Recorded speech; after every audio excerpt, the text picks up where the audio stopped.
ఒక విచిత్రమైన విషయం అడగాలి అనంత్ గారు. మీరు 20 ఏళ్లుగా ఇండస్ట్రీలో ఉన్నారు.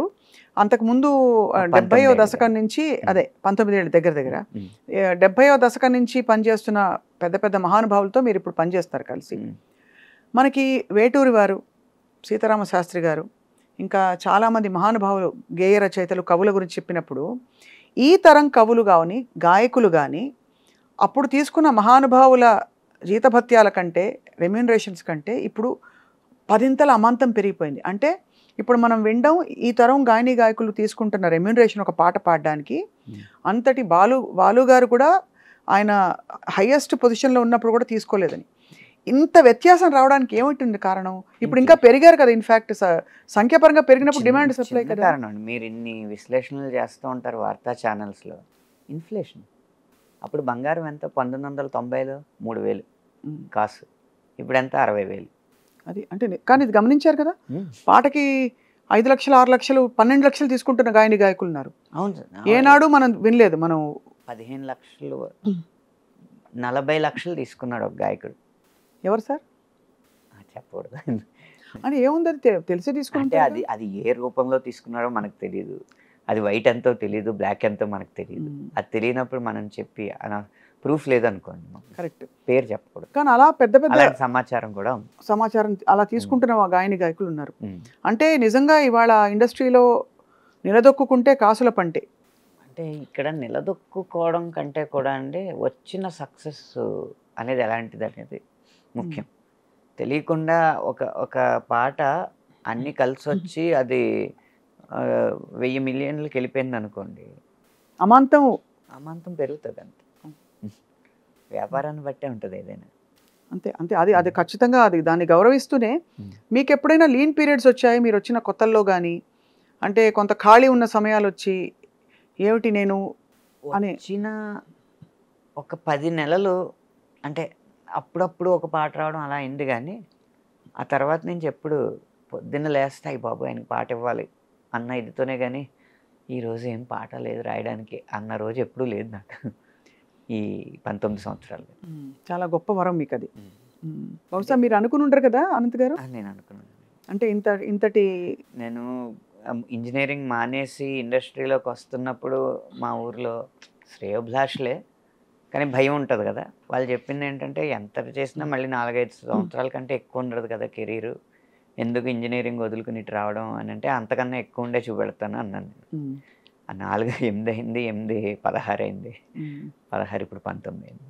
చాలా గొప్ప విషయం, చాలా గొప్ప. అది ఖచ్చితంగా మీ ఏంటి మీ పూర్వజన్మ పుణ్యంతో పాటు మీ ప్రతిభ అండి. ఎందుకంటే అందరినీ మెప్పించడం అంత సహజం కాదు. అంత ఎంత పుణ్యాలు ఉంటే మాత్రం. ప్రతిభ పాండిత్యంతో పాటు ఏదైనా ఆవగింజంత అదృష్టాన్ని కూడా నమ్మాలండి. ఆవగింజ ఎక్కడంటే మీ పాటలు హిట్ అవ్వడం, ఆ స్థాయిలో హిట్ అవ్వడం అనేది ఆవగింజ ఖచ్చితంగా. ఓ 4 హిట్ పాటలు పాడుకుందాం అనంత్ గారు మీవి. కాలంలో వెనక్కి వెళ్దాము, ముందుకు వెళ్దాం, మీ ఇష్టం. నాకు అప్పటి నుంచి ఇప్పటివరకు అన్ని పాటలు ఇష్టం కాబట్టి మీకు ఎలా అంటే అలా మీ హిట్ పాటలు కొన్ని ఊరికే ఒక 2 లైన్లు అలా పల్లవులు అనుకుంటే అదొక తృప్తి. మొదటి నుంచి చూద్దాం. అయితే ఫస్ట్ హిట్ అన్న రుచి నేను చూసింది ఫస్ట్ బొమ్మరిల్లు అప్పుడో ఇప్పుడు. తీపి కన్నా ఇంకా తీయనైనా తేనె ఏమిటంటే వెంటనే నీ పేరని అంటానే, హాయి కన్నా ఎంతో హాయిదైనా చోటే ఏమిటంటే నువ్వు వెళ్ళే దారని అంటానే, నీలాల ఆకాశం నా నీలం ఏదంటే నీ వాళ్ళు కళ్ళల్లో ఉందని అంటానే, అప్పుడో ఇప్పుడో ఎప్పుడో కలగన్నానే చెలి, అక్కడో ఇక్కడో ఎక్కడో మనసిచ్చానే మరి. ఆ తర్వాత వెంటనే కొత్త బంగారు లోకం వచ్చింది హిట్. నిజంగా నేనేనా ఇలా నీ జతలో ఉన్నా, ఇదంతా ప్రేమేనా ఎన్నో వింతలు చూస్తున్నా, ఎదలో ఎవరో చేరి అన్నీ చేస్తున్నారా, వెనకే వెనకే ఉంటూ నీపై నన్నే తోస్తున్నారా. హరే హరే హరే హరే హరే రామ, మరి ఇలా ఎలా వచ్చేసింది ధీమా, ఎంతో హుషారుగా ఉన్నదే లోన ఏమ్మా. ఏమ్మా అది వరుసగా ఇలాంటి లవ్ సాంగ్ పడుతున్న టైంలో పరారే పరారే పప్ప పరారే బండెక్కి భయం పరారే, చలోరే చలోరే చిందేసి చలోరే పందెంలో జయం ఖరారే లాంటి మాస్ కానీ, రబ్బరు గాజులు రబ్బరు గాజులు రబ్బరు గాజులు తెచ్చానే, రిబ్బను పువ్వులు రిబ్బను పువ్వులు రిబ్బను పువ్వులు తెచ్చానే, అమ్మని అబ్బని అత్తిలి పొమ్మని హత్తెరిని ఇద్దరికొచ్చానే, నువ్వంటే పడి పడి నువ్వంటే పడి పడి నువ్వంటే పడి పడి చేస్తానే, నీ వెంటే పడి పడి వస్తానే అని ఓహో మాస్లో ఉన్నాడనమాట అని వచ్చినప్పుడు, నమ్మవేమో గాని అందాల యువరాణి నేలపై వాలింది నా ముందే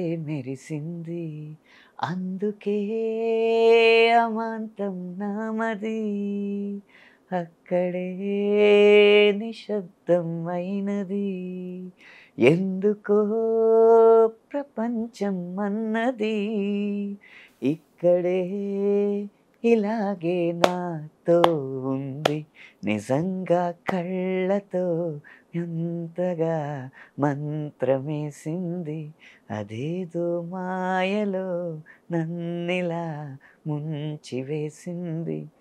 ఇప్పుడు అన్నీ మిక్స్ అయిపోయి ఇంగ్లీష్లు ఆకాశం బద్దలైన సౌండ్ గుండెల్లోన మోగుతుంది నిన్ను కలిసాక, ఇలాంటిది ఇంకా అన్ని రకాలన్నమాట.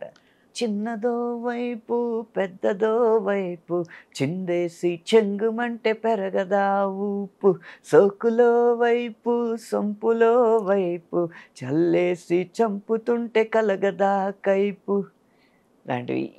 ఇలా కమర్షియల్ మీటరే, అటు క్లాస్ అయినా మాస్ అయినా కమర్షియల్ మీటర్లో జరుగుతున్న సందర్భంలో అనుకోకుండా వచ్చిన సినిమా ఏమాయ చేసేది.